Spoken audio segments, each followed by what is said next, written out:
Dans cette vidéo, je vais vous montrer comment importer des fichiers CSV et un fichier contenant les données sur les enseignants et un autre fichier CSV contenant les données sur les matières à enseigner. Je clique sur database ici, clic droit, create, database, je clique. Je vais donner un nom à ma base, je vais nommer base et je laisse tout par défaut. Je clique sur save. Voilà, ma base a été créée. Donc je fais clic droit sur la base. Je vais aller dans Query Tool, ici en bas, Query Tool. Ici, je vais créer ma table ici. La requête pour créer une table, c'est Create Table. Je vais donner un nom à ma table. Je vais nommer TB. Voilà.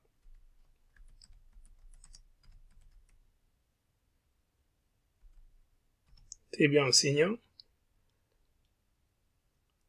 Et j'ouvre une autre parenthèse pour un point virgule. Voilà.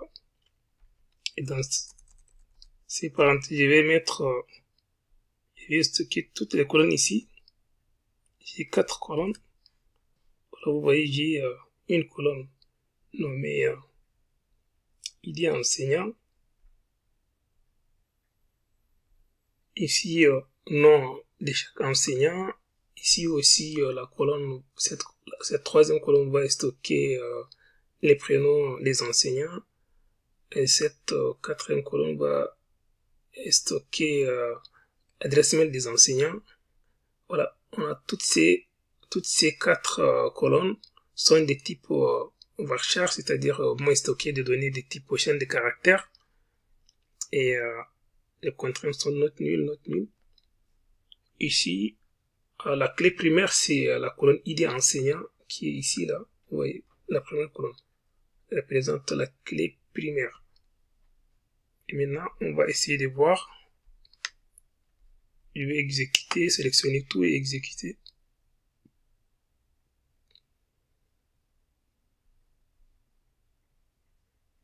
Voilà, la requête a été exécutée avec succès.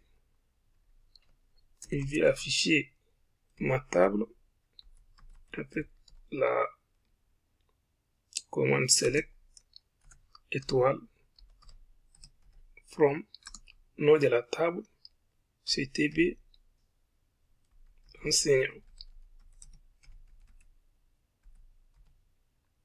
Point virgule, sélectionner et lancer. La table a été créée avec succès. On a 4 colonnes. Et maintenant, on va essayer d'importer notre fichier CSV et stocker dans cette table. Vous voyez, je vais vous montrer notre fichier CSV. Vous voyez ici, là, les fichiers, ces fichiers CSV.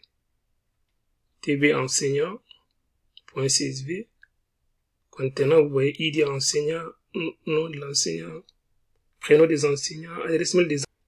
Et ici, on a les séparateurs, c'est, voilà, vous voyez, c'est barre verticale. Je clique en haut ici, vous voyez en haut, espace de travail par défaut. Et je vais aller dans ma base. Dans la base, je vais aller dans les schémas, vous voyez des schémas.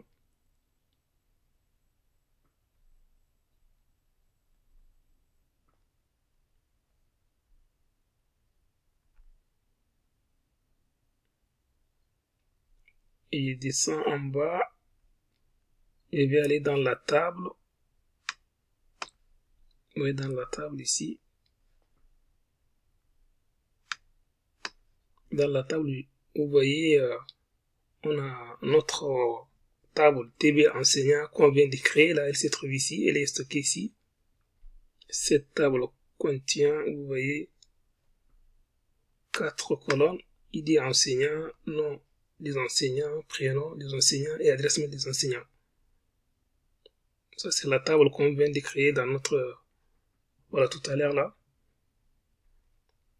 Et pour insérer le fichier CSV dans ces 4 tables, je vais cliquer sur voilà, TB enseignant, clic droit, et je vais aller dans import data. Vous voyez import export data ici, pour importer les données, notre fichier. Je clique.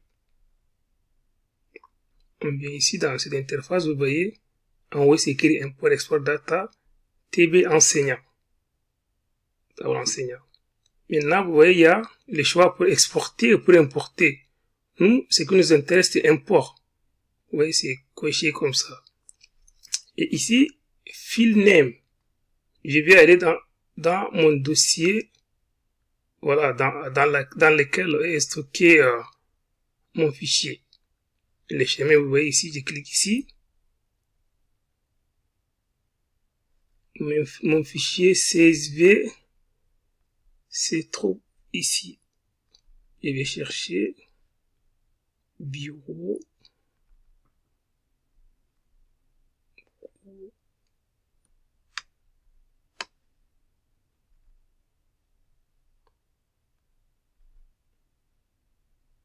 Voilà, ici, se trouve ici, TB enseignant. Je clique dessus et vais importer ici.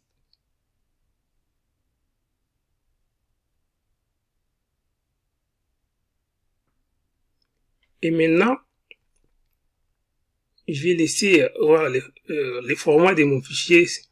C'est bien CSV. Si vous avez des autres formats, vous voyez ici, c'est texte ou bien binary, tout ça. Mais mon fichier est de type CSV.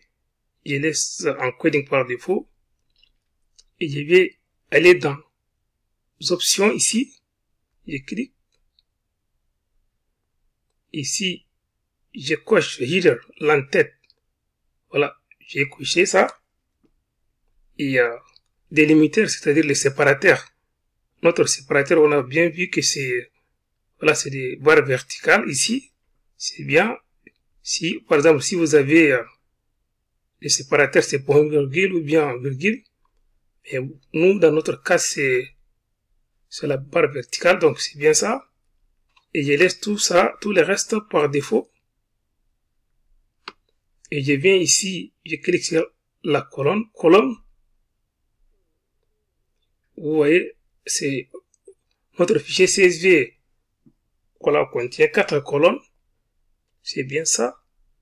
Et ici, je vais choisir la colonne qui représente la clé primaire. Ici, je vais choisir ID enseignant, c'est la clé primaire. Je clique sur OK. Je vais vérifier avec la commande select étoile from table voilà enseignant. Je vais exécuter pour voir est-ce que les données ont été bien importées. Vous voyez, les données ont été importées ici avec succès. Voilà. On a 4 colonnes. Et de la même façon, on va importer une deuxième table avec la même méthode, table matière. Avec la même méthode, j'ai pu importer ma deuxième table nommée matière, table matière. Vous voyez, comme voilà, il y avait 5 colonnes.